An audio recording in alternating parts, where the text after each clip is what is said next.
বিয়ের আসরে খাসির মাংস কম পড়ায় বিয়ে ভেঙে যাওয়ার ঘটনাটি কিছুদিন আগে নেটদুনিয়ায় ব্যাপক আলোড়ন সৃষ্টি করেছিল। খাসিকাণ্ড খ্যাত সেই জাপান প্রবাসী বর আবারও বিয়ের পিঁড়িতে বসেছেন। তবে এবার আর কোনো আক্ষেপ বা অভিযোগ নেই, কারণ মনের মতো খাসির মাংস পেয়ে হাসি মুখে নতুন জীবনের সূচনা করেছেন তিনি। সম্প্রতি সামাজিক যোগাযোগ মাধ্যম ও সংবাদ মাধ্যমে ছড়িয়ে পড়া একটি ভিডিওতে এই ঘটনার সত্যতা মিলেছে।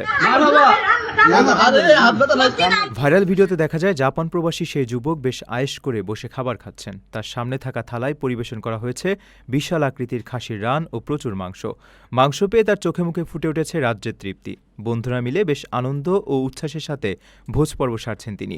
বোঝা যাচ্ছে আগেরবারের তিক্ত অভিজ্ঞতা থেকে শিক্ষা নিয়ে এবার কনেপক্ষ তার আপ্যায়নে কোনো ত্রুটি রাখেনি এবং বরের সবচেয়ে পছন্দের খাবারের বিশাল আয়োজন করা হয়েছে। এর মাধ্যমে সেই বহুল আলোচিত খাসি বিতর্কের একটি সফল ও মজাদার সমাপ্তি ঘটল। সামাজিক যোগাযোগ মাধ্যমে নেটিজেনরা এই ঘটনা নিয়ে নানা ধরনের রসিকতা করার পাশাপাশি ওই প্রবাসীকে তার নতুন জীবনের জন্য শুভকামনা জানিয়েছেন। আপনার নিগাহে দিলাম আপনি বলেন বিসমিল্লাহির রহমানির রহিম। প্রথমবারের মতো প্রবাসীর সিটিতে শুরু হলো কমার্শিয়াল শপ বরাদ্দ। আপনার ব্যবসাকে দিন একটি আধুনিক ও সম্ভাবনাময় ঠিকানা। একই সঙ্গে নিশ্চিত করুন ভবিষ্যতে লাভজনক বিনিয়োগ। সীমিত সংখ্যক কমার্শিয়াল স্পেস এখন বুকিং চলছে। স্ক্রিনে প্রদর্শিত নাম্বারে আজই যোগাযোগ করুন এবং আপনার পছন্দের শপটি বুকিং নিশ্চিত করুন।